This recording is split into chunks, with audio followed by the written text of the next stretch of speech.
Hello everybody and welcome to the HTML All the Things podcast, episode number 4, Failures and Shortcomings. I'm your host Matt Lawrence and I'm joined again by my co-host Mike Karan. What have you been up to, Mike? Well, last week we released the first little preview of my next project, which is Hexdash. Heck it's going to be a Vue.js tutorial or guide, and I'm going to kind of take it slow, so we're going to go really like basic setting up a project, how to do like just basic styled components, and then maybe like I'm going to break it up into several different articles, right, so that people can follow along, and every article will be kind of self-containing, and people will be able to at least start something and finish it and then build their own knowledge and then join us for the next article and kind of expand on that knowledge. So that's my goal, and having one of those articles released this week is kind of my goal for the week in terms of HTML All the Things. And I think that might be one of the best ways to probably teach somebody is when they see an actual use case, as we all have experienced in math class when they tell us to just sort of follow the steps. You don't really know what you're doing, right? So those application questions really get you. So I think you're on the right path there for sure, and hopefully it will be pretty valuable for people starting out with Vue.js for sure. Yeah, I'm hoping so. So the hexagon examples might be exactly what people need. Yeah, precisely. And we were actually talking about some real world use cases already for those before the show began. So hopefully then people who are more creative than us, I'm sure, can really kind of dive in with those and kind of figure out what they want to do with them and make their own projects. That'd be pretty awesome. Personally, I've been this week just again doing the grind. I've been really focusing on the actual website, so htmlallthethings.com. We keep saying it's coming soon, and it is indeed still coming soon.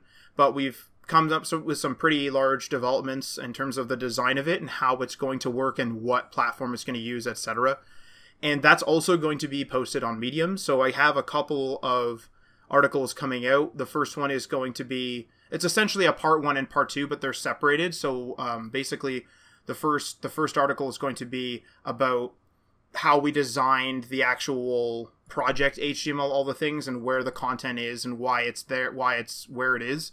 And then the second article, which is going to have a name in its own right, is going to be the full design procedure that we took with htmlallthethings.com based on where our content lives and that sort of thing. So it should be interesting for people who are, maybe they just started learning development skills and they've never dove in on an actual full project, because I'm sure we've all thought of starting a blog or something at this point. So for sure. Yeah, definitely. I'm interested. I would hope so. So, So we're gonna introduce the show as we always do. So this episode, as we've already said, is about our failures and our shortcomings. So we're gonna be like Digital Dynasty Design, which is of course the main company that we work for, the one that we started, makes a lot of web apps and websites and that sort of thing. And we've had, of course, our fair share of failures, as well as some that have, we've worked on them and they haven't quite made it to market and that type of thing. So we have a bit of a summary of those failures and what we do about them. These failures, just a full disclaimer, these are not in any particular order. They're not chronologically listed or anything like that. And we're also going to be talking about how to rise above failures, how to mitigate risks financially and otherwise. And then we're also going to be talking about how we have like a structure when we create a project or when we brainstorm a project, how we deal with failure before we even begin. So that's going to be a segment coming up.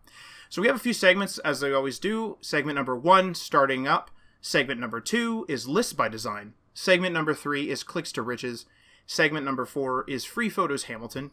Segment number 5 is... Oh, lost my page here. Segment number 5 is Dealing with and Mitigating Failure. And of course, our recurring segment, Web News, which is, I'm going to leave that title out this time because I think we're going to get into a bit of a fight here. So we've already discussed it briefly before the show. So this is just like app overload. This might be quite the segment. But I'm going to start out, of course, with segment number 1, starting up. And so as you guys have known, if you've been following the show at all, we were originally going to be an IT company, and we had an opportunity to make websites for the members of a big membership site. And this kind of opportunity just kind of fell into our laps through our own personal connections. Unfortunately, this kind of fell through, and at this point, we had already invested into learning the basics of web development and design. And so we decided, well, we're already technical and we're already ready to go. We might as well continue in this field. And then we attempted to break into that same market, so that same market of the members from that membership site a few times with little to no success. And Mike was kind of on the front lines of this one. This was right when we were starting up, so I'm going to let you take it over, Mike, with sort of the takeaways from this experience. Yeah, for sure. So when we decided to do this, we kind of had like a big database of people that we could contact through this organization. And that, as soon as you get like that big database, you think you have a foot in the door. But what we really found out was, yes, it gave us that foot in the door, but it wasn't the right audience. It was a very basic audience, and they didn't really see the value of a website as much as other companies might see it. They were still kind of in the past, and even though we saw that as kind of a value add because maybe they didn't have the right web presence and they wanted it, in the end, we kind of found out that it wasn't that wasn't the case, and they were set in their ways, and it would take a lot more to convince them than we were willing to dole out. So we actually had to go to like these events. I had to do presentations, and we had to then run a small booth. It was an industry event, so we ran a small booth, and then people would come up to us and talk to us. And there was quite a bit of engagement, so at least I got to talk to different organizations about their digital lifestyle and about how they manage themselves online. But really, in the end, none of them followed through. Like, we tried to, get the ball rolling and tried to get some of the clients to actually sign up for a contract, but most of them just kind of brushed us off because they were too busy with the actual work that they were doing, which is fair, and that's not really like that. That's some of it's on us and some of it's on them, and there wasn't anyone to blame. And I think we still did the right thing in taking the opportunity, but the skills that we learned definitely outweigh the amount of monetary payback we got from it. So again, you could say it was a failure, but I would say we still gained those industry skills, the ability to talk at a presentation, the ability to get people interested in your product. That those were invaluable at the time, especially because we were just starting out. So that was really it. That's all we gained from that. We still have that industry as a client, which is also great. So we kind of solidified our relationship with the client during the thing. So that was another takeaway, I would say. But other than that, I think that's it. That closes out that section. So I'm going to move on to the next segment, which is List by Design. So in List by Design, we started looking at different niches inside of the programming space that we thought were interesting with our skills of just pure JS, pure CSS, and pure HTML. What could we do to kind of differentiate ourselves from the plethora of other companies that are out there? And we looked at Chrome development at the time as one of those niches that were kind of growing. And this was before they were bringing in the Android apps and before they actually stopped development of Chrome apps on Windows. This was kind of more of the time when it was actually expanding more than it was going into a different segment. So I wouldn't say it's getting smaller now, although with the Android app integration, it might be considered, like Chrome apps might be considered kind of irrelevant. So maybe, but anyway, this was the time. This was a time when it was actually expanding and everyone was more or less interested in it, and it was a little bit of a niche for us. So when we went in, we decided to make an extension called List by Design, which really, like, it filled our needs. So what we wanted was something where you could go to literally 5 or 6 different websites that sold merchandise.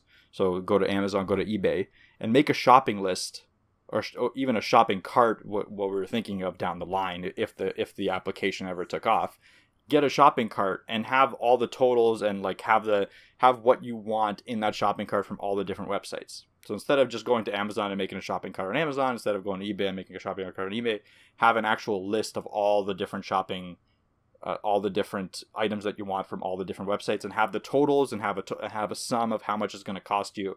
So it kind of kept you more organized across web shopping, and really it added another layer to a bookmarking application. So that was the intention. We thought that was a pretty good idea at the time.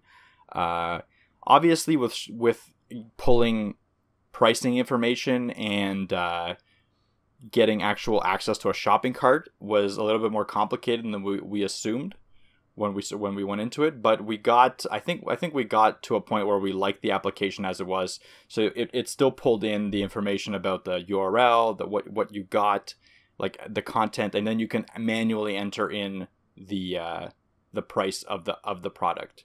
So that was kind of version 1. And if we got interest in this idea, we were going to add a option for pulling that pricing information, because it was just more of a development task than we wanted to put into something that we were going to release for free anyway.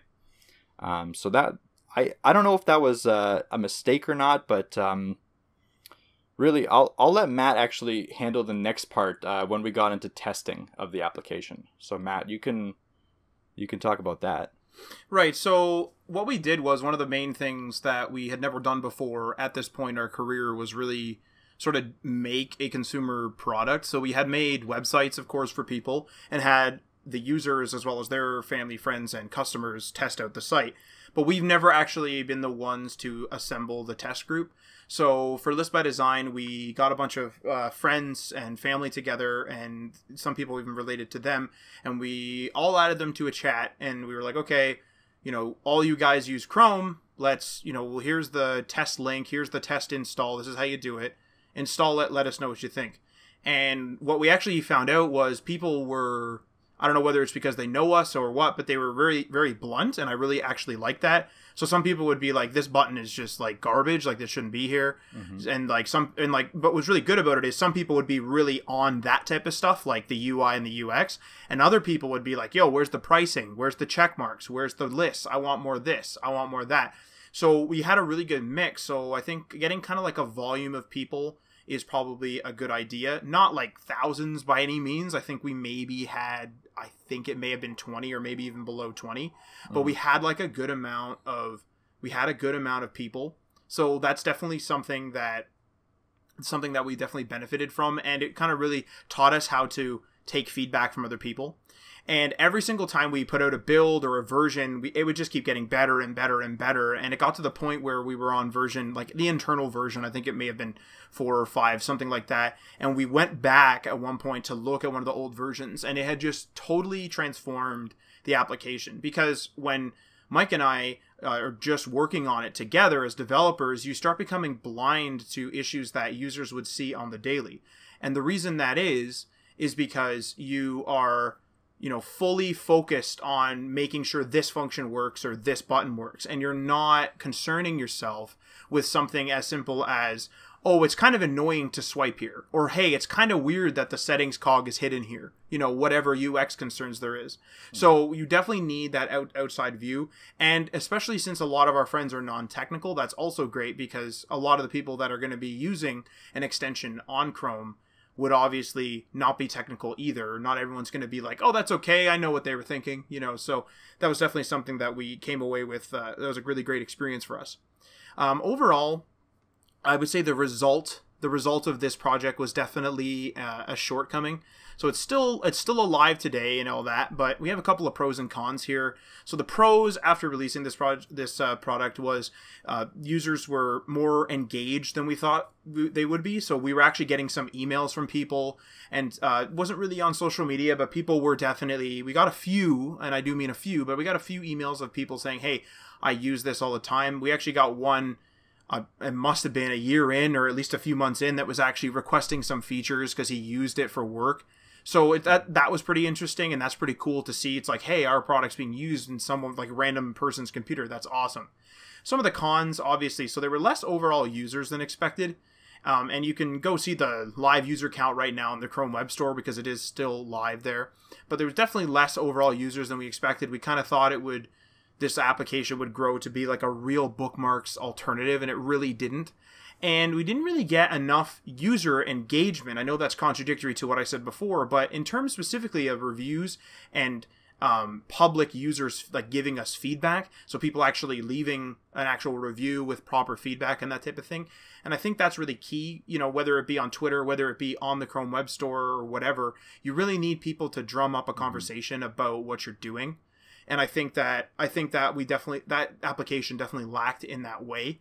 And a part of that is probably because our social presence wasn't great. So, you know, if you have 5 followers or something and you tweet it out, I mean, how many followers are you really going to be able to find unless you somehow go viral? So some of our takeaways from this project were definitely that, I already mentioned it, how to work with a test group. For sure, that's a huge thing. Another thing that we had never done before at the time was how to manage an app on an app store. So managing the manifest files, packaging it or not packaging it in certain ways. There's like different ways for every type of store. And also just in general, how to develop Chrome extensions. This was our very first Chrome extension, very first time on an app store, very first test group. So, you know, we did learn a lot, and a lot of those lessons are, you know, refined and learned throughout our future projects. I'll actually talk about another one in our third segment here, segment 3, Clicks to Riches. So this was actually a Chrome app, and it was our first attempt at making a game. This one, as Mike said as well, this was when Chrome apps were still on PC. They were still obviously on Chrome OS as they are today, and it was kind of like, you know, you can use Chrome apps, you know, basically everywhere. So Clicks to Riches was a clicker/idle game that had people rising through the ranks in ancient times, from a peasant all the way through king. And we added an infinite replayability, like sort of quote unquote prestige system, and which means basically you can go through the game repeatedly with various bonuses, and then eventually you can do like this time trial that kind of lasts forever. So we added that replayability system in there. And this actually was a subset of another game. So we had another game in the works, and we had talked about it quite a bit and kind of put together the mechanics. I'm not going to go too in depth because it never actually did get released. But the other game was basically a larger idle game / clicker game where you would send out heroes to do quests and do various dungeon crawling missions. And then you would slowly start, you know, gaining money, and you would upgrade passive income buildings as you progress. If you've played mobile games, a lot of them are idle games, and it would be something similar to this type of thing.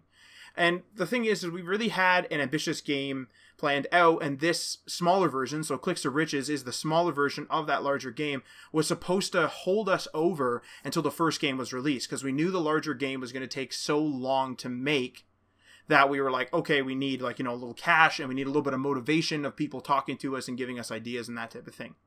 Mm-hmm. And of course, we're going to move on to the result. I'm going to toss that actually back over to Mike. So go ahead there, Mike.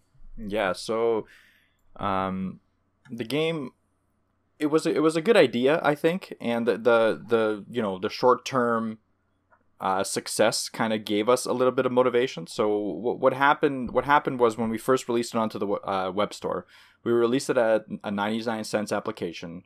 We did some marketing for it, you know, put it on Reddit a little bit, did a little bit of social media marketing, although we weren't very experienced with that at the time. And we did drum up some interest, and eventually it was actually featured on the Chrome Web Store banner, which was early on to, like, maybe the first week that we released it, which was a big deal for us. Like, we were featured right on the front page whenever you log into the Chrome Web Store, and we thought that would be our, like, you know, our first stepping stone. And unfortunately, probably because we charged 99 cents for the application, it never really got the downloads that we were expecting. It got 40 downloads, so, you know, people spent money, got 40 installs to get this idle clicker game that no one's ever heard about, and no one's ever heard about us. So that was kind of cool. But for the most part, we were expecting more. And I think after that little initial, you know, motivation expired, and we saw, oh damn, we're at 40 app installs, and it's not going up. And we're no longer featured anymore, and obviously we're not going to get any more than that if we're no longer featured and it's not going up. We kind of lost motivation for the second game because it was the same situation as List by Design. So we had all this roadmap of features that we wanted to add, but really we're not going to add those features if no one's even, like, discussing the game with us, and no one's really asking for those features. So, like, the goal of the thing is to release a product. If it has engagement, then we'll add to it, give people more value for their money. But what ended up happening was we got it to a playable state, we got it to a replayable state, which was great. The time trial was played, and a lot of people did get to it, the people that played it. But the issue was that we took so long creating that final part of the game. Like, that's what one of the cons turned into the fact that we spent, instead of 1 week creating a functioning game, we spent 3 weeks creating a functioning game, just to add, an extra little bit of content that not everyone even got to. That kind of also put a damper on things, because we wanted it to be a 1 week project, move on to the next game. Didn't happen that way. And in general, yeah, like it was a good experience, because we were working with a designer at the time, and we're working with an artist. So Matt would do the layouts, our artist would do the actual art for the layouts, and then I would code in the back end, do all the idle timing code and do all the clicking code and all that, which was a great learning experience. Even working with a small team, that was awesome for us. And what we really got from it was just understanding a little bit about branding in the web store, and it also then eventually led to our biggest client that we have today. So one of the things that it gave us was a portfolio piece, and when we went and posted our portfolio on many of these different websites like Upwork and what are the other ones, Matt? Guru is one. I think we also made one on freelancer.com, I think. There we go. So we posted like on a bunch of different freelancer websites. We eventually got contacted by someone that was looking to design a Chrome web store app for like one of his larger clients. So like it led to that, because he looked at the game, he looked at the Chrome extension, and decided that we had enough experience in that, and we really did. And we're still working with that large client today. So I would say, yes, the game failed, but the takeaways were far greater than we expected. So really, do you have anything else to add there, Matt? I was actually just going to say, I mean, we're probably going to cover this in one of the final segments, but that's definitely a really good point, is even though this project failed, at the end of the day, or I guess like any business's primary goal is to, accelerate forward, make more money, et cetera, whatever it is. And as long as, even if your project fails, if it pushed your main goal ahead, which this one did, I mean, that's a success in a way. So we listed this as a shortcoming and a failure, because the big game failed, the smaller game, Clicks to Riches, was smaller for sure, but at the end of the day, we didn't get stuck up on that, and you just keep going forward, and this is what ended up happening to us. So for sure. One of the things I think, or the next segment I think that we definitely should cover, because this was a big one for us in the beginning. Segment 4, Free Photos Hamilton. So Free Photos Hamilton was supposed to be a stock photo resource that focused on Hamilton, Ontario, Canada, as well as the surrounding area. And there's actually a few photos of other places like the US and other parts of Canada in there as well. Most of the photos were released under the Creative Commons Attribution 4.0 international license. And one of the things is, kind of run-of-the-mill, it's a free stock photo resource. You go there, you download your photo, and that's just about it. Unfortunately, we were kind of naive, and we were kind of at that point in our career where we thought, oh, we're going to do something local, which, so a lot of people love local. We're going to do something local, and we're going to do something free. Two things that people really love. And of course, it didn't really get as much traction as we thought. We have this one listed as a failure, but not dead. And we may have some future plans for this project. But some of the pros from releasing this project, because it is still live today, is that it was actually, for us, a big social media hit on the first days of release. People were sharing photos. They were talking to us on Twitter. They were using the photos as their Facebook covers. And people from the community were asking to contribute. So people were really digging the fact that it was local. So those things, the free and the local stuff was actually coming into play. But I think one of the things is we just didn't act fast enough, and we weren't equipped to take content from other people. We were kind of equipped to, as hobbyist photographers, and we had some friends also like, push content into it, but as hobbyist photographers, we were just taking, photos of landscapes, photos of buildings, photos of whatever that we thought would interest people, and we just weren't ready to start taking in photos from the en masse, moderate them in the whole bit. So some of the cons, of course, for this project, which resulted in it being a failure, was the fact that the traffic fell very quickly after the first 2 months. So the first month was like around 700 viewers. And then, with very minimal pushing, it went to 900. So we thought we were really onto something. We thought it was going to keep growing, obviously. But then it just like collapsed overnight, essentially. And it almost fell to nothing in the following months. And it's been like that ever since. Now, we haven't been necessarily pushing a ton of content into it. We upload a photo here and there. But it's one of those things where we were doing our daily grind. We're working with clients, making websites, doing that type of thing, and the content just took too long to produce. Like, we were going out there with a DSLR. I don't actually live in Hamilton. I live a little bit outside of Hamilton, so I would drive 20 minutes. I'd pick up a buddy. We would both go out there with DSLRs. We would go, shoot the local landscape, which is like rather good in Hamilton. Lots of waterfalls and lots of other things like that. So lots of like points of interest. And the pictures were good, but that's a lot of time. I'm not sitting there designing a website all day. I'm hopping in the car, driving to the next city, and then getting a friend and we're taking pictures. And then you have to actually put it up, prepare it and the whole bit. So it did take a really long time. And also, because the content took so long to produce, it was the thing where we wanted consistency on social media, but as a result, then it would have to be repeated. You'd have to have repeat photos on there. And being new to social media at the time as well, it was just a bit of a mess. It was kind of the perfect storm of a bit of a mess. This was one of our first actual website projects that we owned too. So, I mean, again, perfect storm. Some of the takeaways at this point, I guess, would be our social media presence was hard to maintain whilst doing day-to-day operations. Like I said, you're doing the grind, you can't keep up with it, and social media requires a lot of time and patience and reading and every other thing and engaging. And it was hard to generate content on the regular. So like I said, go take photos, come back, prepare them, upload them, and then prepare to post to social. Big mess. And we really also had like that community that wanted to join us, and we really should have used them more, but we just weren't equipped to do that, and we didn't act fast enough. To be honest, we didn't act on that, and we probably really should have leveraged the fact that the community would have been interested. We did learn how to look up legal concerns. So one of the things was I had no idea what the photography law was in Canada, and I looked it up and learned enough and got some resources to learn enough to know, how do I run this resource properly, kind of thing.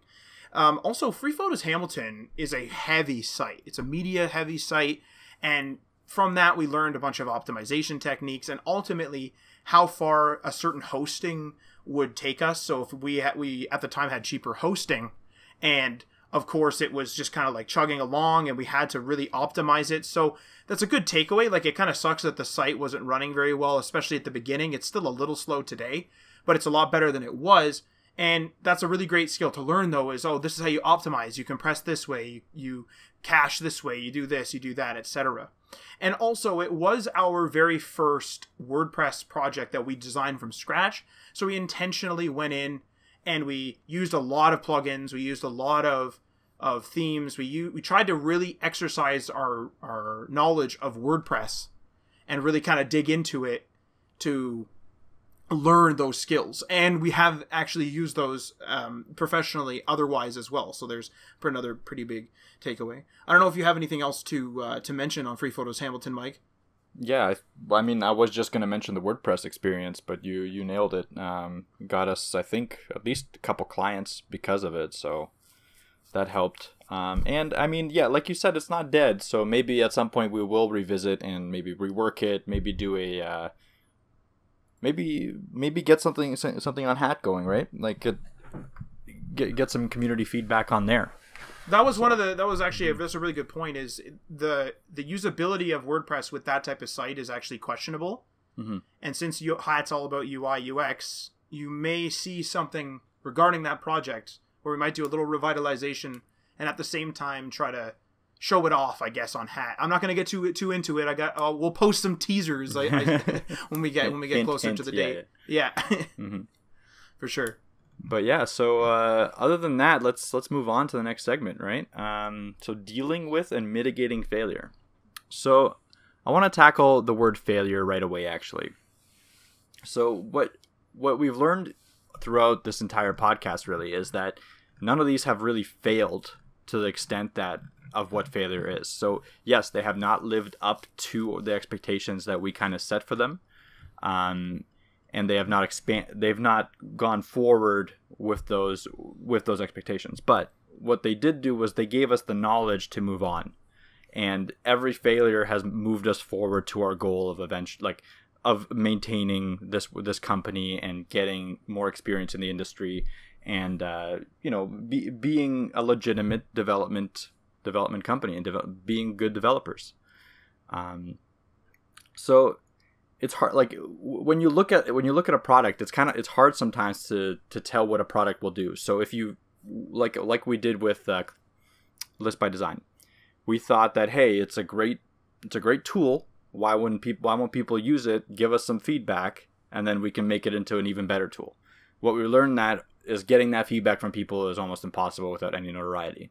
So you can't just expect people to talk to you if you don't have anything there, and we didn't have a presence.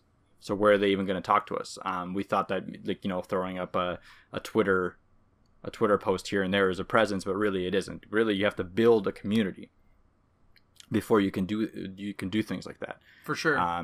So again, learning experience. So, and then again, even if you've done a bunch of research, there's no telling what may happen. So you can go in and you can research games. So we did research for the Clicks to Riches game. Bam, like Cookie Clicker was popular at the time. Adventure Capitalist was popular at the time.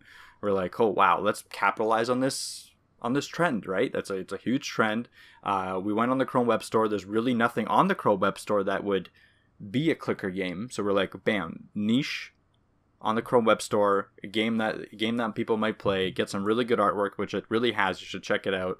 At least it's free now, so you can download it if you have a Chromebook. If you don't have a Chromebook, sorry about that. You can maybe just check out the page for it on our website, digitaldynasty.com. So .ca.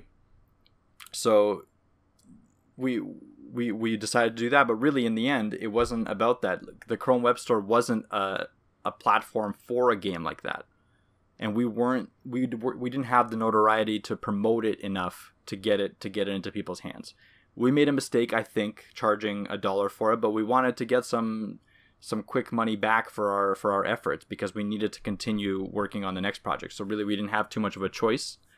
If we would have charged nothing, we wouldn't get anything from it monetarily. And if we would have put ads in there, people would be complaining about ads, because none of us really liked ads in games at the time, and we didn't want to push that forward. So we decided to go the 99-cent route. It wasn't too much money, but in the Chrome Web Store, there's not too many applications that cost money, and why would people risk on something that they'd never heard of?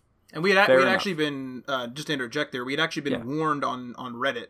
Yes. We had posted something about it on Reddit. I don't remember whether it was for feedback or a question, and somebody had said, it's a little unorthodox. I'm paraphrasing. I don't remember what the exact comment was, but generally speaking, the message was it's a little weird that you're releasing something on Chrome Web Store for payment. Like, obviously the system allows it, but he even kind of warned us. He's like, best of luck, but like, I don't know about this kind of thing. Yeah, he warned us, and he's like, hey, if anything happens, like, let me know, and that's interesting information. So we're like, okay, we're going to continue with it. The other thing was, like, we didn't think about the fact that if we posted for 99 cents, how are we going to make it free, or if we were going to make it free in the end, because it's kind of, a weird thing to do. We eventually mate it free because after, how long was it? 2 years? Something like that. It was a long time. Fair. Anyway. Like, those 40 people that bought it have gotten enough value for that 99 cents if they were playing it. So we thought it was fair to post it for free. But before that, we were even concerned about those 40 people being like, oh wow, like these guys just made it free, and I paid 99 cents. What are like that's kind of a dick move, and that's fair. Like we didn't want to do that. So for sure, it was a bad strategy to begin with, most likely, but we did not have the expertise to know that at the time. But now we do. Again, this is when you're going into a project, thinking about how it's going to fail will actually make it easier for you to continue with the project. Yes, you want to be confident about the project. You want to know that yes, for sure it's going to succeed, but really you got to look at all the different endings. So let's say we do this podcast, we do HTML, all the things. What's the worst that can happen? We're going to have a bunch of content online, and we're going to have more knowledge and more notoriety. Like, that's literally the worst thing that can happen right now. That is technically a failure, right? Because that's not what we want to happen. That's not Correct. what we're projecting to happen. But if that does happen, that is still some value. Like, you want to do projects that will, no matter what, get you that value. Put it on your resume, like put it in your portfolio, regardless. Managing all these different social medias. Matt's been going crazy online. Just he's pretty much living in social media right now, learning how to manage it. Like, going a little crazy, but still, like. Yeah, I said you some pretty crazy. I said you some pretty crazy messages here and there. I'll just be like, okay, wait a second here. If I like boost this post with like this keyword, but if I go to this region, now what's that gonna do? And it's just like the craziest, like, obviously it's social media like speak, but it's just like we're in the middle of a development conversation, and I'll just be like, hey, wait a second here. What about this hashtag? Like, it's like, well, what are you talking about, man? Like, yeah, but that's what you have to do. You have to live in it. If you want to succeed, if you want to get anything out there, you can't just half-ass everything. You have to really full-ass the situation. And that's what we're trying to do with this project. We're trying to do our best to provide valuable content to everyone out there, and not just give a bunch of stuff to get some notoriety. We want to make sure that when people come to HTML, the things, they're getting something that they're looking for. So yeah, definitely. So that's our way of dealing and mitigating failure, to always get the value from every project that we maybe don't succeed. We have some projects on the shelf right now that maybe we'll bring them back, but even though they're on the shelf, they're not even released in the public, I still have value from them because I learned technologies using them, like getting them to that point. Could you imagine how bad this project would have been if this was our first? Like that's something to look at. Is we knew we had to be hit social. We would never have known that before. We knew we had to be ready to deal with people. We would have never did that before. We knew, I mean, I've done a podcast for years now, but imagine if we had just started that. Like, you know what I mean? Imagine if this was our first podcast. Exactly. This would have been just a disaster. Like, I would have probably been still producing the first episode. But like, I know stuff from projects, either from Digital Dynasty Design or personal projects that I've done on the side. So like, every experience builds on itself, and to even point to a little success, our last Chrome app, not to steal your segment here, Mike, but our last Chrome app, multiple accounts for Outlook.com, is the most successful, hands down. And we didn't even, like, we just pushed it out. We didn't even, like, care. It was, like, something we needed at the time. Yeah. And we just made it consumerized, but. Exactly. So every experience. Yeah. And I hope 3 years down the line, we're looking at ourselves now, we're thinking, wow, what were we doing? Because we've learned so much at that point, and we've gotten to such a different stage, that this seems kind of like low for us. That's what you want, right? You want to be able to build on every single experience you have. You don't want your last project to be your best project. You want your next one to be your best one. You want it to continue like that. So that's really what we're doing, and that's how we're dealing with it. So I think we should move on to the next segment. Oh God, here we go. Get in my chair ready here. This rant on the way. Get ready. If app overload is any indication, this one's even more of a hot topic. Web news. Web news. All right. So today's web news will be Windows versus Mac OS. Here we go. Specifically, let's narrow it down for development, but I'm sure we're going to rant about it in other ways because we can't really control ourselves. But I'm going to say for development for now. So I'll start this off. So I've always used Windows from the very start. So when I was a kid, I learned Windows, and I think really, like, realistically, that's probably the biggest reason that I'm still using Windows for development, because to get myself, up and going with a Linux environment or a Mac OS environment specifically, would take me a little bit too much time. Although recently, since we've had to create some iOS applications for one of our clients, I had to purchase a Mac and learn the Mac OS environment. So I have a little bit of input here, a little bit of more valuable input than just saying, oh, Mac OS sucks because those things suck.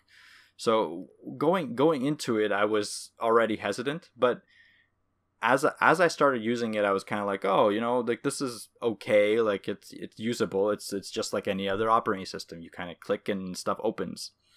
You type in stuff into the terminal and it installs.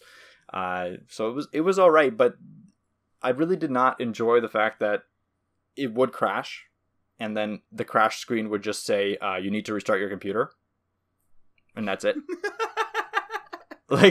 Like there's no error code, nothing. It's just like, oh, you need to restart your computer. Here's how you do it. Hold down the power button or something like that. Nothing to go off of. Yeah. It's just, okay. Yeah. Thanks. Like, yeah. Thanks for that. So that was a little bit, weird for me, being used to blue screens. Blue screens aren't the most informative thing in the world, but at least they give you some sort of error code. Like they give you right on the page. They'll give you if it's a memory dump or something like that. So that was one thing, and the other thing, the app bar. I wasn't a big fan of the app bar implementation. Like I like the taskbar better. I think it takes up a lot less real estate on your page, and it gives you more information. Is that thing on the bottom? Just for clarification. Exactly. Yeah, it's just a thing on the bottom that has all the apps. It's really cluttered, and you install an app and it's kind of there, but it's kind of not. So when you open it, you don't know if it's pinned automatically or not, which I guess you could say for Windows as well in the Start taskbar, but I think it's a little clearer because the Start taskbar is just tasks, really. You can pin like shortcuts to it, but there it's like actual apps, and the items are bulky. Like the actual app icons are really bulky. You can make it smaller, but then it's even harder to see. It's like a home mobile. It's a dock, launcher, right? Like if you will. Yeah. Yeah, like it's a little dock. And then they have these, like, on the right side of it, they have these, like, opened applications. And then if you minimize an application, it'll go on the right side of the app bar. And you're like, what?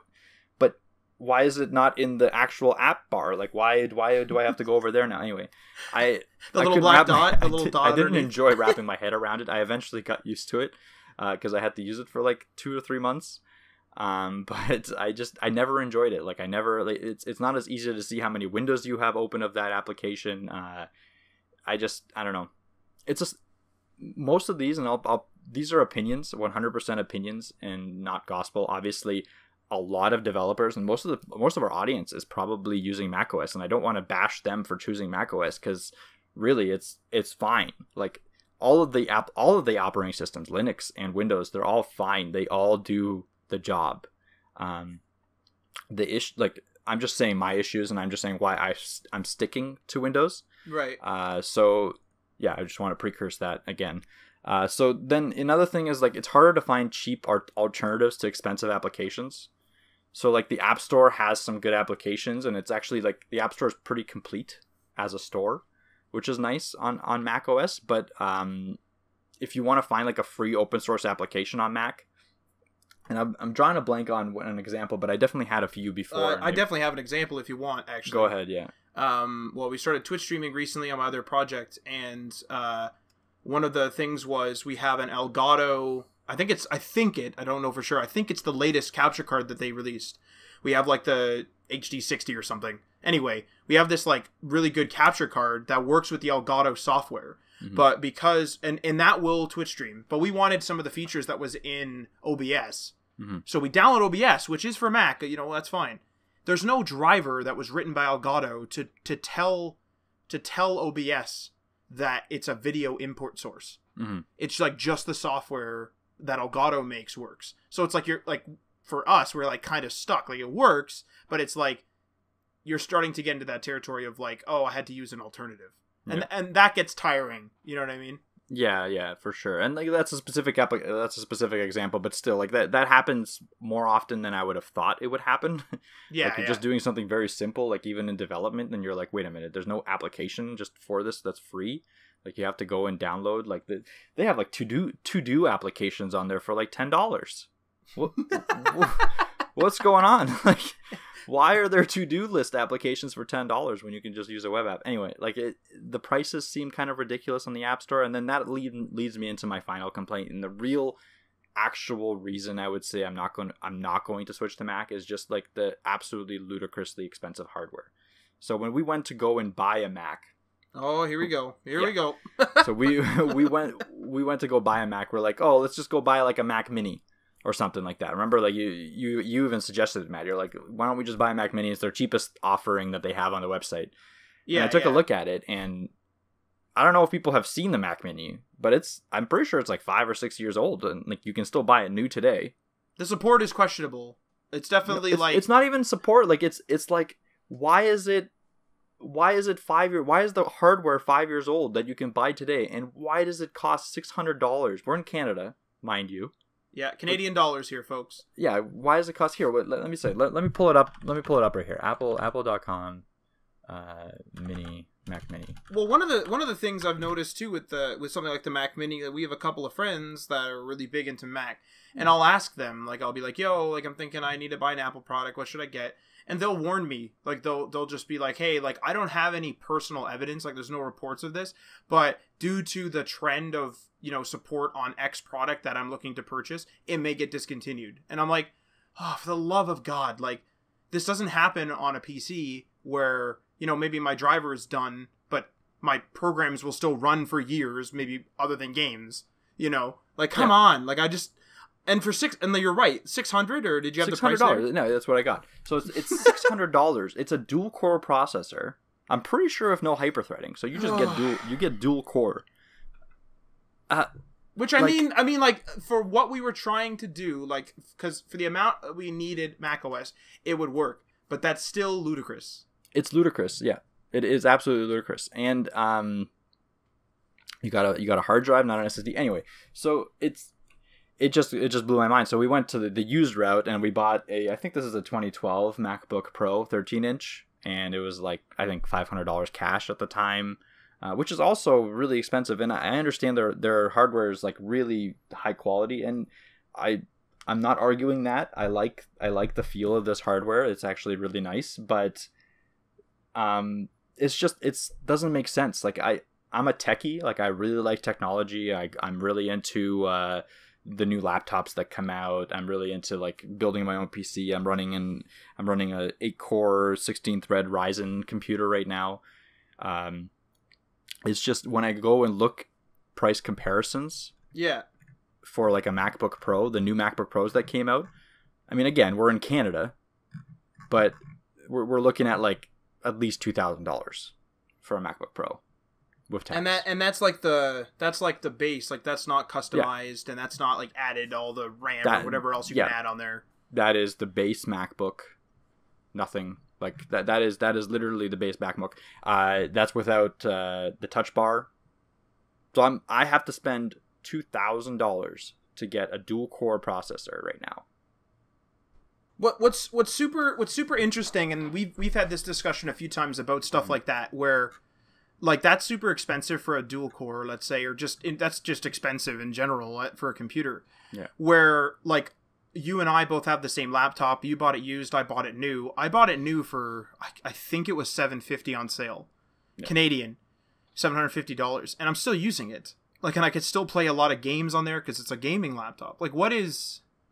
You know what I'm trying to say? Like, what's going on here? Like, you would definitely, as far as I know, struggle with most games, if not all games, with that dual core offering that you just mentioned there with the MacBook. All games. Like, well, I mean, there's probably some indie games or something, but even then, like, it's strange to me. Like, I just don't. They're treating it like and it's kind of the same with the Surface line, where it's like, this is a product. This is an experience, right? And I do get that. I'm not bashing that. Like, I really like, personally, the Surface Book line. I really like that thing. The hinge, I don't really like the aesthetics of the hinge myself, but I really like that line. Like, if money was no object with the performance base, I'd probably be running that.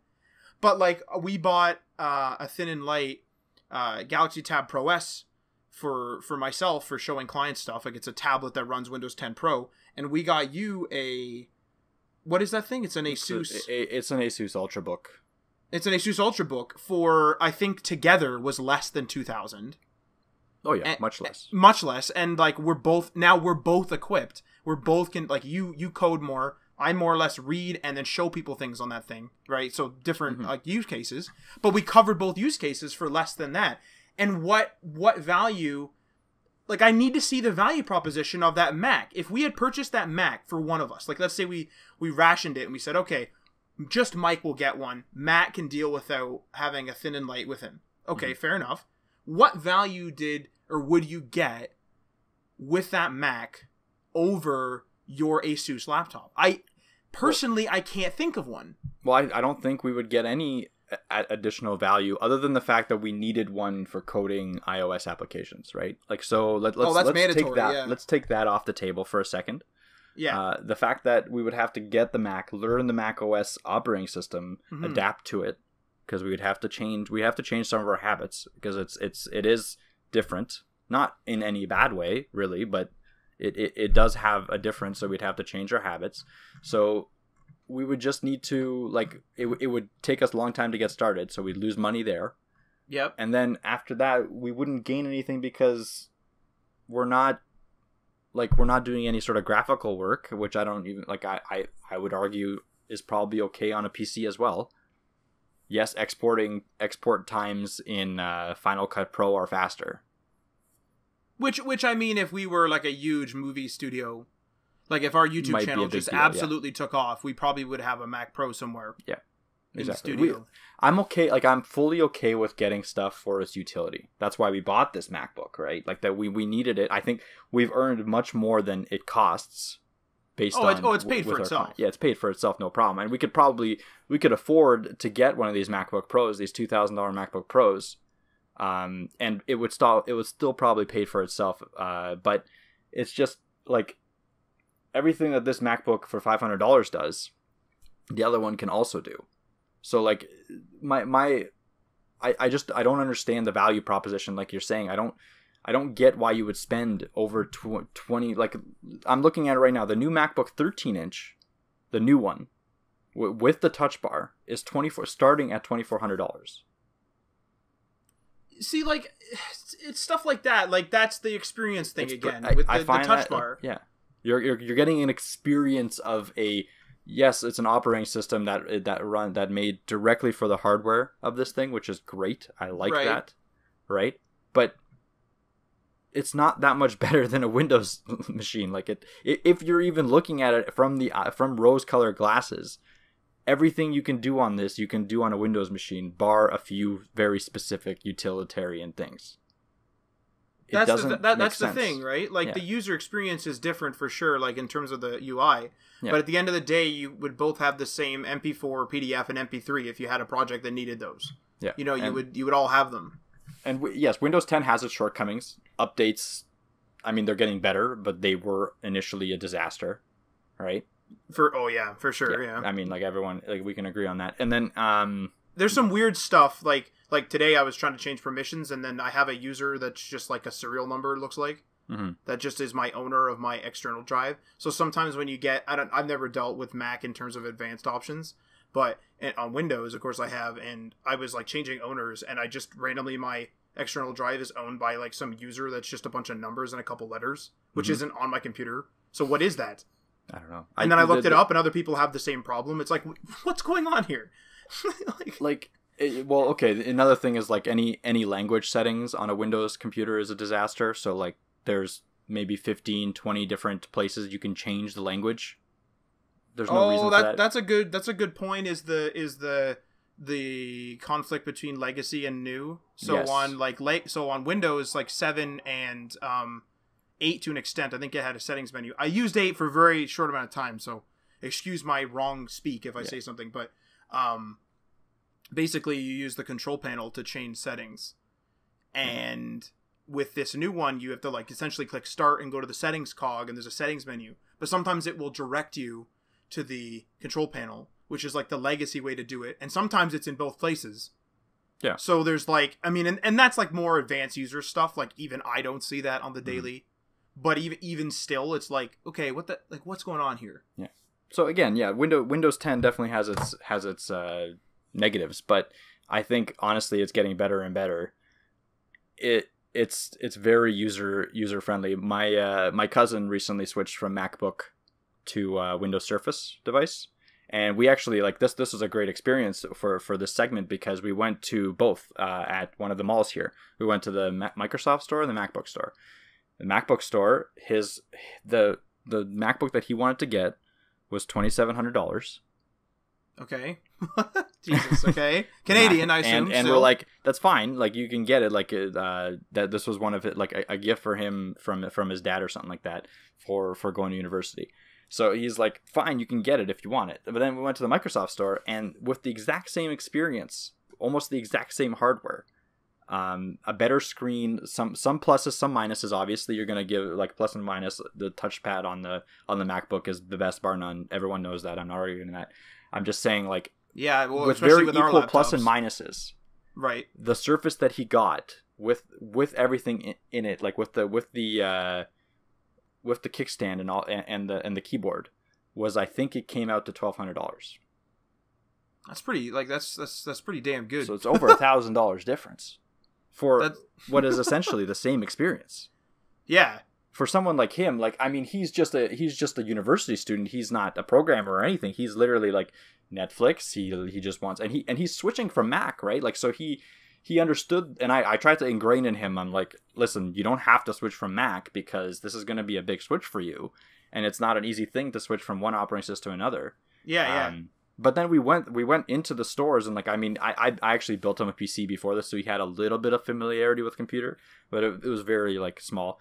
And we went to the store, and he went on the Surface, and he knew how to do everything because the gestures are very similar. There's a few little differences, but the gestures are very similar. And really, you're just clicking on like Chrome and going to Netflix, right? Or clicking on Windows, Microsoft Word, and typing some stuff in. There wasn't much of a difference for him, and he's like, yeah, I could do this, and he did. Like, and I talked to him last week. This has been about a year now. It's been almost a year since he had the Surface, and he loves it. Absolutely loves the Surface.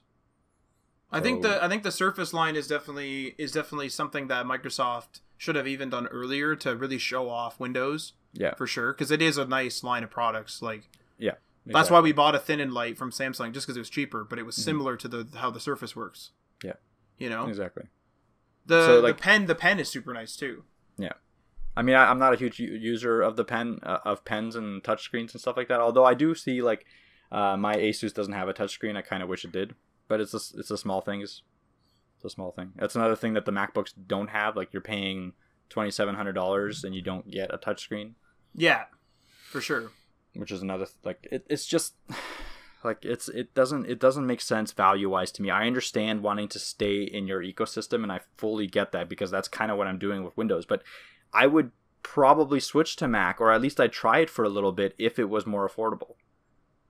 Doesn't have to be ridiculously affordable, but like when you're talking over $1,000 difference for comparable hardware. Yeah.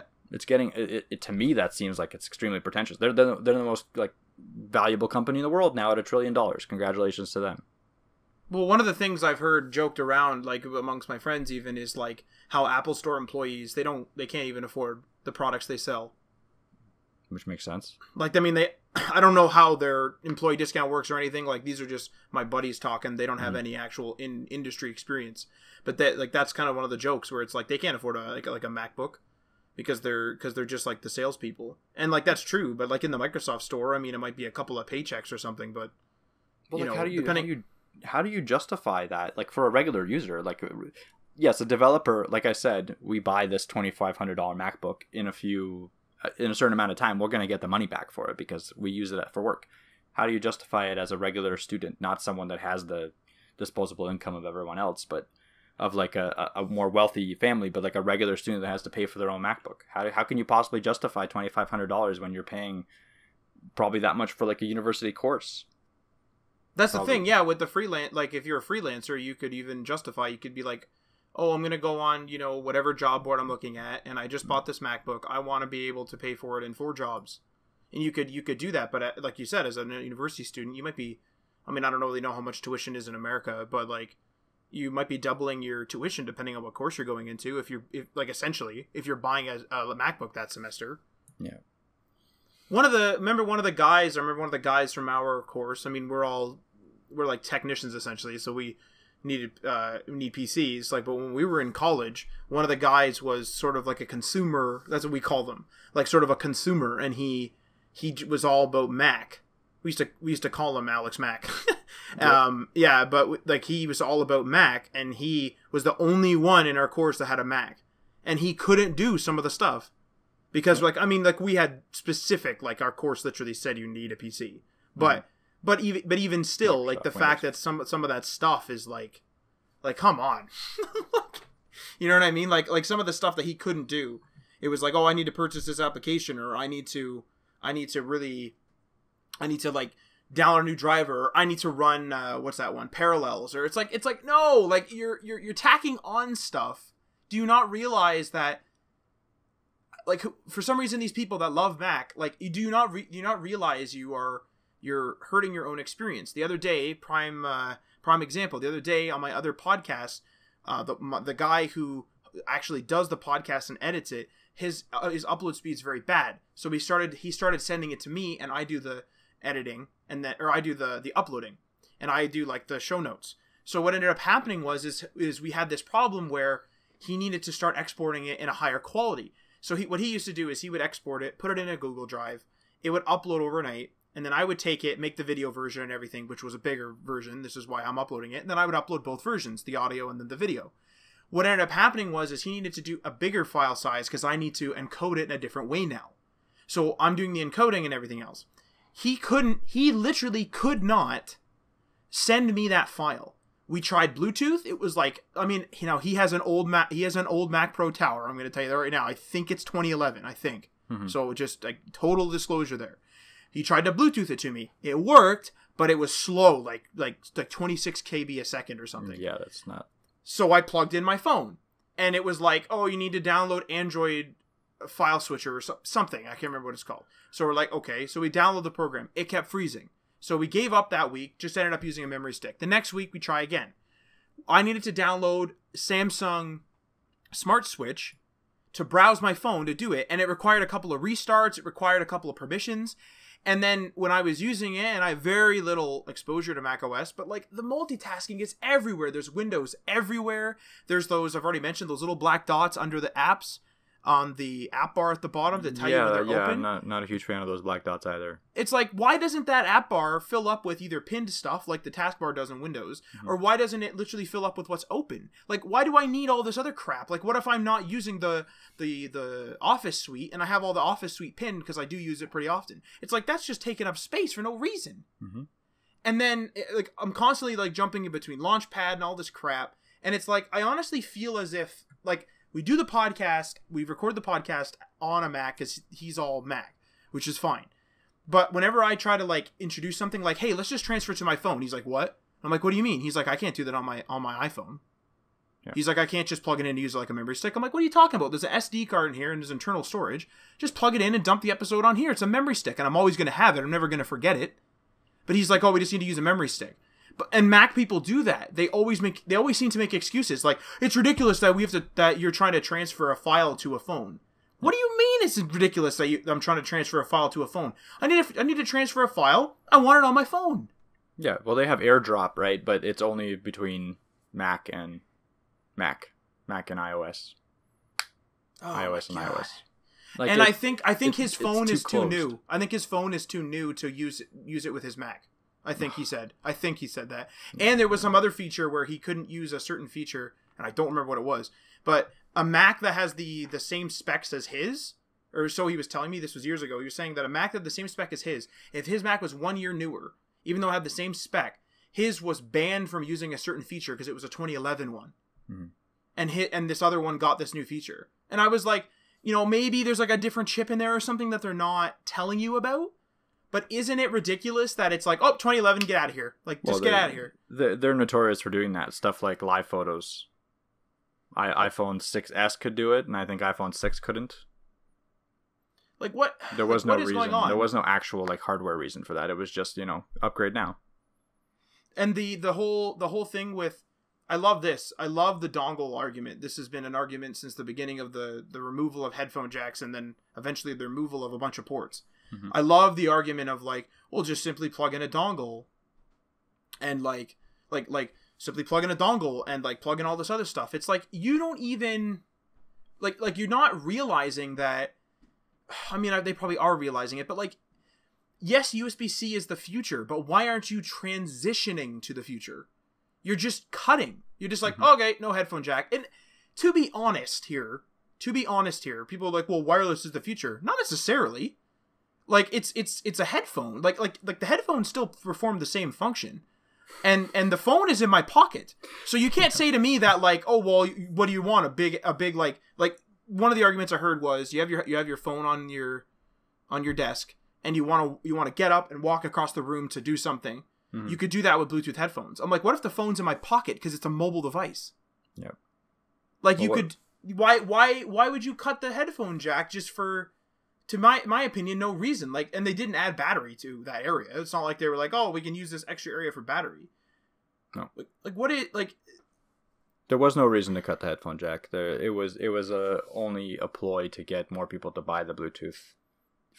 But I'm a fan of, and this is probably strange, and this is a little off top. Well, it's not off topic, but it's not specifically about macOS. But if you want to, and I don't know whether this is their mentality, but if their mentality is to, hey, we don't want headphone jack anymore, then I do not want a headphone jack on my MacBook. Do not go half in. If you are going to take away the headphone jack, if it's an old technology that you have the courage, as they said, to remove, then remove it from your Mac Pro, remove it from remove the headphone jack from your MacBook. That's a disgusting port now. Get rid of it. If you truly believe that it shouldn't be on a device and it's no longer useful, take it off of the MacBook. Why is it on there? You still believe in it to some extent. You must. Yeah, well, no, they do. The I believe the actual statement is that it's needed in a professional notebook because they do professional sound editing. What about USB-A? We need USB-A on those MacBooks, and everyone's like, no, we need a dongle. Oh my god. Yeah. They no matter what, they'll have an excuse for it. The thing that really makes me angry is not, well, actually, the Apple doing that, but then all other companies following suit. And I like, especially Google doing, like, removing the headphone jack right after Apple did. Oh, yeah. Like, props to Samsung for not doing it yet. But honestly, like, I hate when companies copy Mac when it's the wrong thing to copy. Like, I understand they always try to copy, like, with the notch this year. Why is everyone copying? It's the worst design decision that they've made. It's the one that has the most, like... But the thing is that it generates news and it generates more, like, hype. So they don't even care that people hate it. The fact that they hate it is good for them. It's like, oh man, people are talking about our product, even though they hate it. It's just I hate that so much. But it's what sells. Unfortunately, like, these conversations and these like what we're talking about right now, we just spent a whole segment talking about Mac. They like that. They like the fact that there's people arguing against them because that they're relevant. So.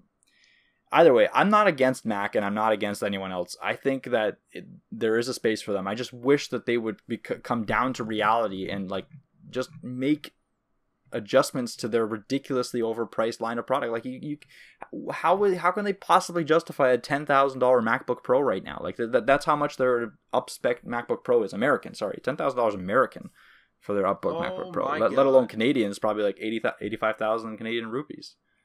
Like, it's just... One of the messed up things, and, like, actually, I'll give a nod to Mac for this because I've been bitching the whole time. Yeah. I'll give a nod to Mac where I do like how it's like a consumerized OS, but you have, like, your Linux terminal there essentially because they're both on, like, Unix. Yes. Like Linux, and you know what I mean. So you could use a lot of your Linux commands in there. So if you're like a command line, I mean, there's command line in, like, CMD in Windows and Bash now, right? And Bash, yeah. Bash there's, like, is fully integrated into mostly integrated into Windows now, so that's great. Yeah, that is great, but, like, they admittedly, like, they had it first. So, sure, if you're really big into that, sure. But again, like, really, like, how far back are you being held by using a Windows PC? And I really don't think you are. No. It's really bizarre. It's a strange mentality. Like, I really hate that like where you have your foot half in. I don't know. Get rid of that. You know what I actually voted for when we were... I have, like, a lot of discussions with my other buddy about Mac because he's huge into it. And one of the things that I said was they should not allow any other and people are going to hate me for saying this. They should not allow any other third-party manufacturer from connecting Bluetooth to an iPhone. I would have taken Bluetooth out and W1 only. Mm-hmm. Honestly, that's ridiculous. But think about this. If you are a guy who uses headphones a lot, so if you're an audiophile, you have a real nice pair of headphones, and you have to use that adapter now. You can't charge at the same time. If you're a true audiophile, you might be listening to music so much that you need that thing. So you either have to stop listening with your headphones that you plug in, like this is to the iPhone, or you have to buy one of those charge and listen dongles or whatever they're called. Which not all of them work correctly, and even the ones that do work correctly work bad. So, okay, admittedly I haven't looked into that, but like, there you go. So one of the things that I said was if Apple is truly, and if they are, I don't know if they are, but if they are truly all about, we want to keep you in this walled garden, I'm not kidding, just get rid of everybody else then. Go full in. You guys have like a lot of money. You guys have a huge install base, especially with the iPhone. And the Mac, at my last check, and I haven't checked recently, was still growing, right? And they're doing some work with the Mac Pro now where they're like trying to revitalize it because they kind of let it like get stagnant, right? With the trash can, as people call it. But I'm serious, like do not allow Bluetooth connection. Get rid of it. If you know best, you own Beats. Sell professional studio things from Beats. Sell professional, or you have your AirPods for the consumer. So all the Apple stuff's consumer. Sell professional things from Beats and higher end consumer / audiophiles, and make it W1 only. They can't connect to other phones, and other phones or other headphones can't connect to the phone. Seriously, like keep yourself in a walled garden. Like W1 in the MacBook, W1 in the tower. Go all in. I think, personally, you will make more money. People are so in love with Mac. Are they really in love with their Sennheisers or Sennheisers? Yeah, they are. But are they in love with the Sennheisers enough to leave the Mac and iPhone and maybe the Mac Pro they have at home? I don't think so. Yeah. It'll probably just generate more negative buzz, which will then in turn generate more profit. And Beats will make a bunch more sales. Yep. I know that sounds crazy from my perspective, but I'm a fan of staying with your ideology. If their ideology is to close people out, and I don't know if it is, but if it is, then do it. Don't do it half-assed. Do it.